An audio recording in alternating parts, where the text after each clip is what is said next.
شب زفاف کا صدقہ ولیمہ ہے، اور ولیمے کی تلقین کرتے ہوئے فرمایا ولیمہ کرو چاہے ایک بکری سے ہی کیوں نہ ہو۔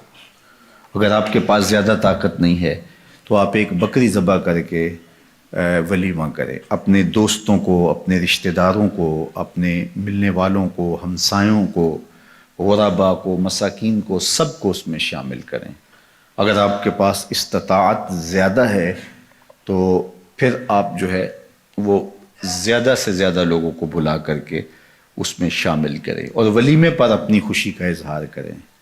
یہ جو 500، 600، 700 لوگ لے کر بیٹی والوں کے اوپر حملہ آور ہوتے ہیں نا، اس کو چھوڑ دیں، یہ زیادتی ہے۔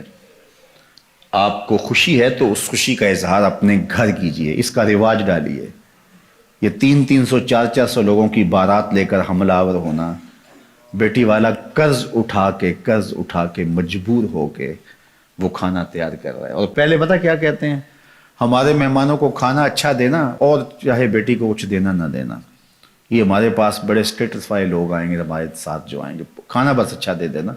یہاں سے شروع ہوتا ہے، پھر اس کے بعد کہتے ہیں یہ بھی دے دینا، یہ بھی دے دینا۔ یار جس نے بیٹی دے دی اس نے رکھا کیا؟ اور وہ قرض اٹھا کے تمہیں دے رہا ہے، اور اس سے زیادہ کمینگی اور کیا ہو سکتے؟ اس سے تو جولی پھیلا کے گلیوں میں مانگ لیتے تو اچھا تھا، اس سے تو گلیوں میں مانگ لینا اچھا تھا، اور تم مجبور بیٹی والے سے مانگ رہے ہو، اور تمہیں پتہ ہے کہ وہ قرض اٹھا کے اپنی بیٹی کے لیے جہیز تیار کر رہا ہے۔ ایک دفعہ ایک خاتون میرے پاس آئی، روز ایسے لوگ آتے ہیں، تو اس نے کہا کہ کھانے کا مسئلہ ہے تو آپ حل کر دیجئے۔ جو غربت کی حالت تھی ان کی، جو پوزیشن تھی بچی کے لیے، جو 2، 4، 10 جوڑے بنائے یا جس طرح ہوا ان کا، تو میں نے کہا آپ کا گھر بھی کرائے کا ہے اور مقروض آپ ہیں، تو وہ آپ ان کو سمجھا نہیں سکتے؟ وہ کون ہیں؟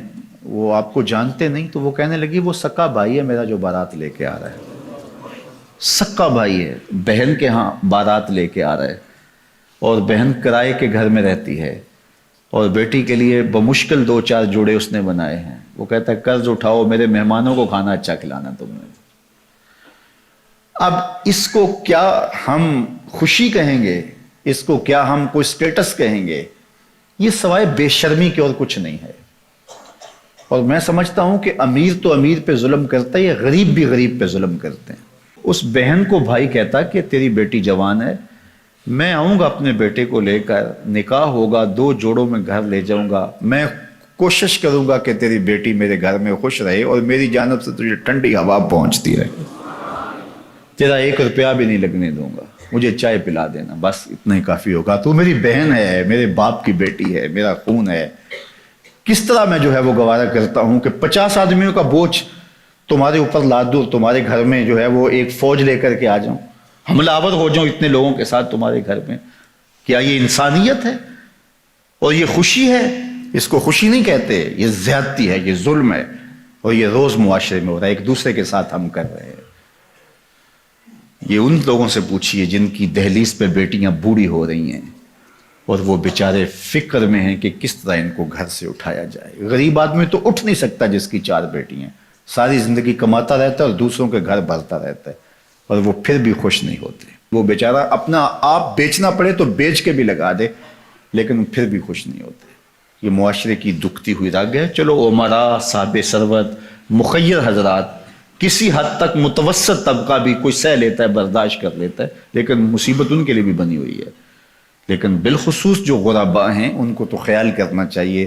نکاح فی المساجد کا ماحول پیدا کریں، اور مساجد میں آئیں، نکاح ہو، اور گھر سے بیٹی کو رخصت کر دیں، بات ختم۔ اگر آپ کے پاس جو ہے وہ ثروت ہے، نہیں تو ایک بکری سے ولیمہ کر دیں، نہیں تو آپ زیادہ لوگوں کو بلا لیں، کوئی بات نہیں، شریعت آپ کو خوشی کی اجازت دیتی ہے، لیکن اپنے گھر کریں نا۔